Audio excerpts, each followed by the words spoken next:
Good morning, everybody. It's the start of a new week. We are in Monday of the 26th week in Ordinary Time. Our text today is taken from Job chapter 1, verse 6 to 22. We're going to do the book of Job this whole week. Five lessons from the book of Job. Now, I've entitled today's teaching Conspiracy in Heaven, the story of Job. So, verses 6 to 22 of the first chapter. Let's read that. One day the heavenly beings came to present themselves before the Lord, and Satan also came among them. The Lord said to Satan, "Where have you come from?" Satan answered the Lord, "From going to and fro on the earth, and from walking up and down on it." The Lord said to Satan, "Have you considered my servant Job? There is no one like him on the earth, a blameless and an upright man who fears God and turns away from evil." Then Satan answered the Lord, "Does Job fear God for nothing? Have you not put a fence around him and his house and all that he has on every side? You have blessed the work of his hands, and his possessions have increased in the land. But stretch out your hand now and touch all that he has, and he will curse you to your face." The Lord said to Satan, "Very well. All that he has is in your power, only do not stretch out your hand against him." So Satan went out from the presence of the Lord. One day, while his sons and daughters were eating and drinking wine in the eldest brother's house, a messenger came to Job and said, "The oxen were plowing and the donkeys were feeding besides them, and the Sabaeans fell on them and carried them off and killed the servants with the edge of the sword. I alone escaped to tell you." While he was still speaking, another came and said, "The fire of God fell from heaven and burnt up the sheep and the servants and consumed them. I alone have escaped to tell you." While he was still speaking, another came and said, "The Chaldeans formed 3 columns, made a raid on the camels and carried them off and killed your servants with the edge of the sword. I alone escaped to tell you." While he was still speaking, another came and said, "Your sons and daughters were eating and drinking wine in their eldest brother's house, and suddenly a great wind came across the desert, struck the 4 corners of the house, and it fell on the young people, and they all died. I alone have escaped to tell you." Then Job arose, tore his robe, shaved his head, and fell on the ground and worshipped. He said, "Naked I came from my mother's womb, and naked shall I return. The Lord gave, and the Lord has taken away. Blessed be the name of the Lord." In all this, Job did not sin or charge God with wrongdoing. The word of the Lord. So, let me do a quick introduction to the book of Job. The book of Job is one of the 7 books that form part of wisdom literature, in Catholic wisdom literature. It is a book of prose and it is a book of poetry. The bulk of this book is poetry, but the prologue in the beginning and the epilogue at the end is written in prose form. The prose section, if you read it, mirrors a style of writing from the patriarchal age, that is from the time of the patriarchs like Abraham and Jacob. Now, why do we say so? When you look at the prose section, you'll notice there are certain characteristics that belong to the patriarchal age. For example, wealth is not measured in terms of a coin or money, but wealth is measured in terms of cattle and slaves. Notice the number of sheep and camels and oxen that Job has. Also, you'll notice what's very peculiar to the patriarchal age was the age of the people who lived. Look at the age of Job, for example. It mirrors the long life of all the patriarchs. Another thing that we notice in the prose section that makes us think that this book comes from the patriarchal age is the sacrifices. Notice that Job makes sacrifices like a priest, indicating that there was no temple at this time. If you want to know where that came from, read chapter 1, verse I'm struggling with cite verse 6, verse 5, where he offers a sacrifice on behalf of his children who had a party and who may have committed sin. So he says, let's offer a sacrifice, one for each one of them. Now, because of all of this, there arose in the Jewish Talmud. The Talmud is a commentary on the first 5 books of the Bible called the Torah. So it's a commentary. So there arose in the minds of the people in the Talmud that the author of the book perhaps was Moses himself. Though the fact is that we do not know who the author of the book is. Scholars have opined that this book was written, some even say, somewhere between the 6th century BC and the 3rd century BC. Some put it even earlier than that. Some even peg it as close as the book of Genesis itself. But we do not really know when this book was actually written.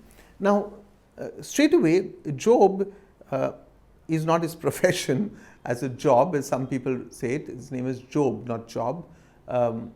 And neither is Job the name of the author. Job at best could be a nickname, which really means one who was hated or one who was persecuted. The author was perhaps a Jew, but the author has given his work a foreign setting. It's not written in Israel, it's a foreign setting.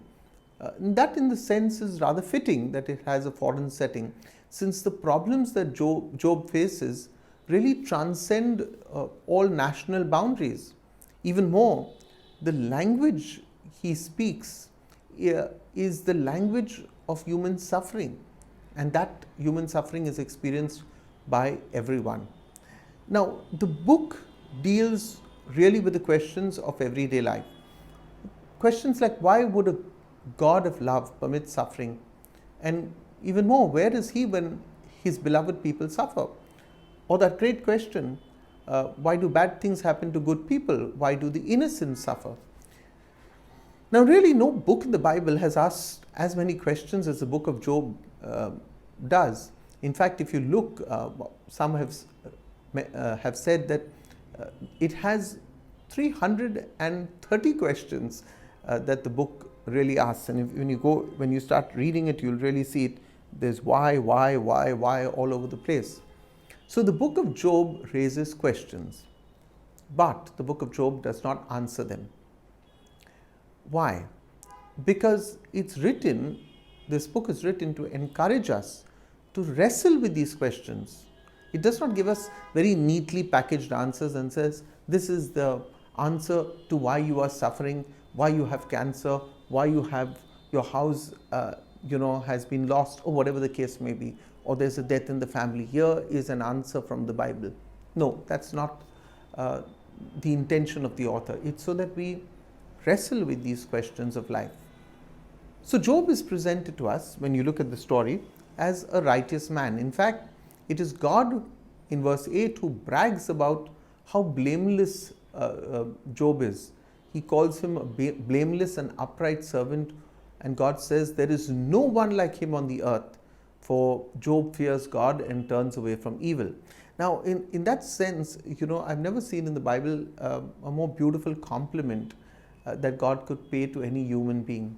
God says of Job, and I wish we would experience the voice of God saying this to us, that there is no one like us because of our fidelity, our righteousness, our lives of honesty on the earth. In that sense, we must strive to all live like Job.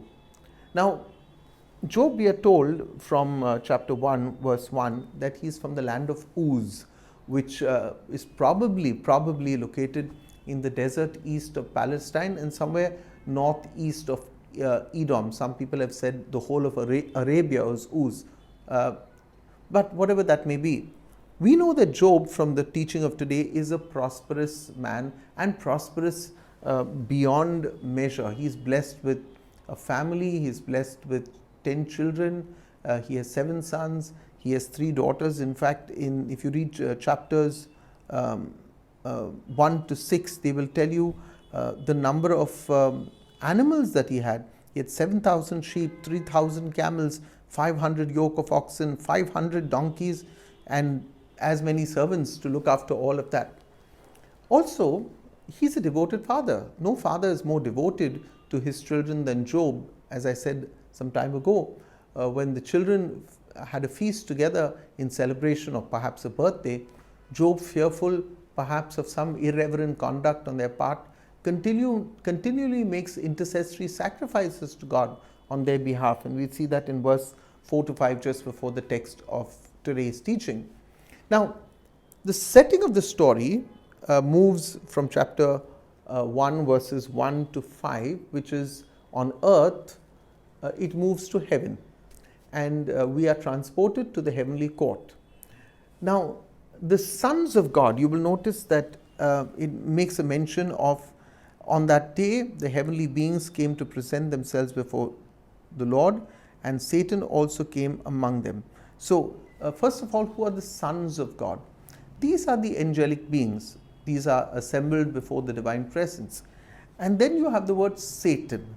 Now, if you look at your Bible right now, you will see Satan, and if you're looking at an RSV, you'll see after that the alphabet B. And if you look down at the footnote, it says, or accuser.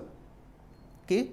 Now, let's get this straight. In the Hebrew text, it is with the article, the Satan. So, whenever you read it here, please read it as the Satan, not just Satan. Because in Job, we are not talking, Satan is not a name, it's not equal to the devil. So many people think the devil came to God and said to God, Job is faithful only because of what you do for him. No, it's given to us as a title. So the Satan. So it's not a name, but it's title. And as we are told, the meaning of Satan is the adversary or the accuser. So as some scripture scholars have mentioned, this could have been one of the angels who is literally one who counters what God is saying.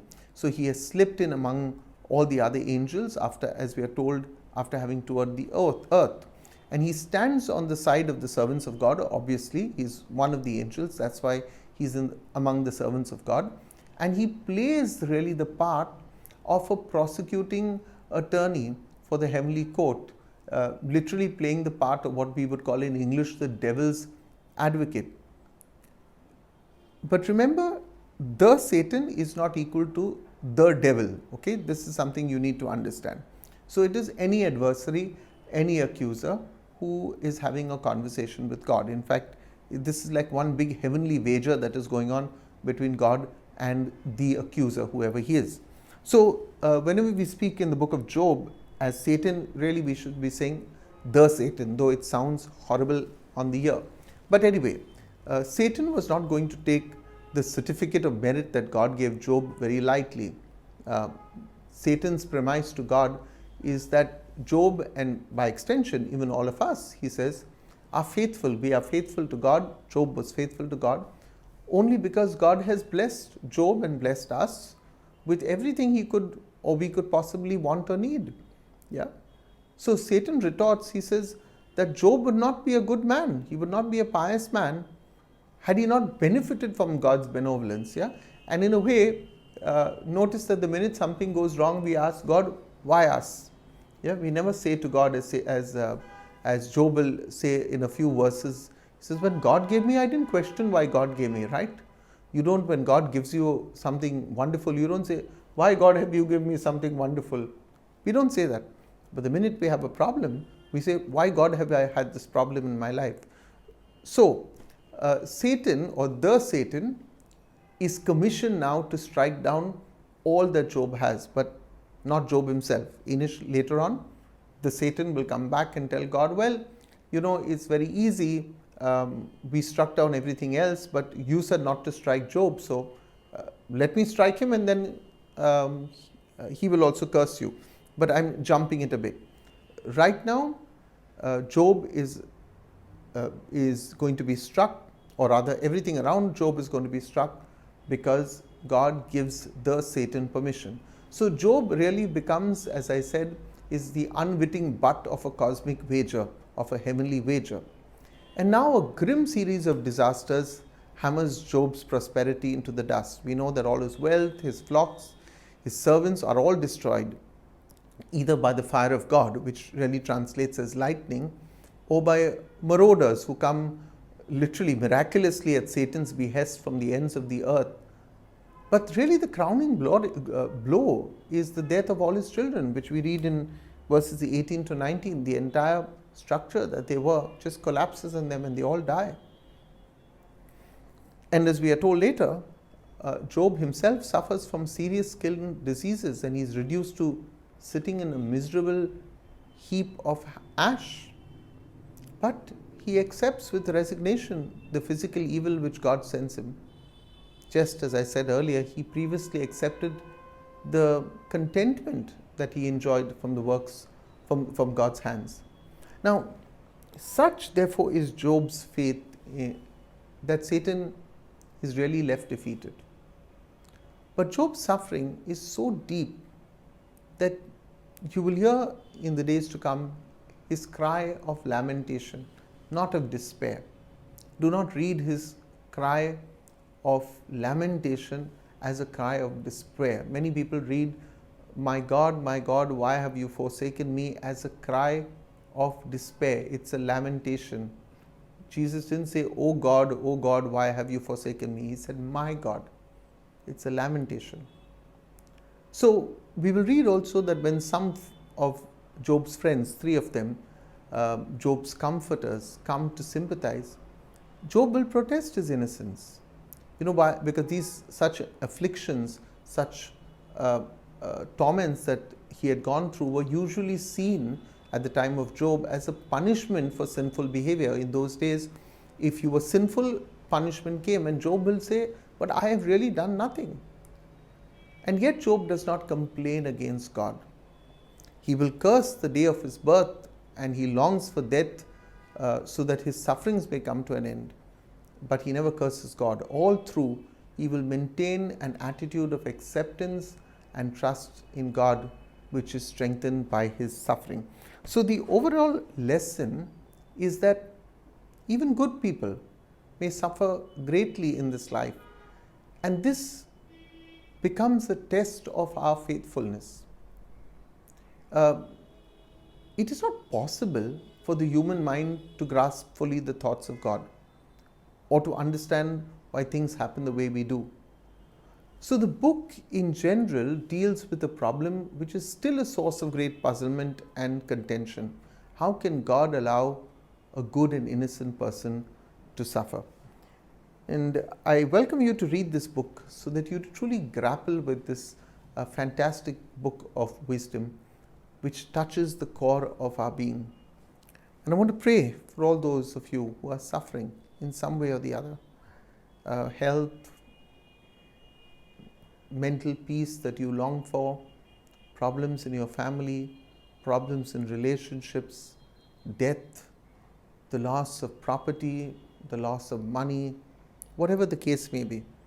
And you are saying to yourself, "Lord, I am a good person. Why is it that a person like me suffers?" But through it all, let us find the strength to also say those beautiful words. The Lord gives, the Lord takes. Blessed be the name of the Lord. I do hope you like this video. Share it with your friends, share it with your family, share it with your relatives. Share it. It's very important that we share God's word with everybody around us so that we may strengthen people, especially in their times of struggle, and that their faith may be preserved. I want to wish in a very special way Lloyd Narona from St. Jude's Parish in Maladies. Lloyd was our music master, our choir master, somebody who really cared for liturgical music and has dedicated his life literally maybe the last 15-20 years to the church in St. Jude. He's also a wonderful mathematics teacher at St. Francis Xavier in Villapala. Happy birthday, Lloyd. Happy birthday to all of you who are celebrating some to your birthdays or your wedding anniversaries. God bless you, and thank you for all your love for the children of the Love, Joy, Hope Foundation. We're putting up the number in case you'd like to offer a meal for the children of this home. God bless you, God preserve you, and God keep you in His love always.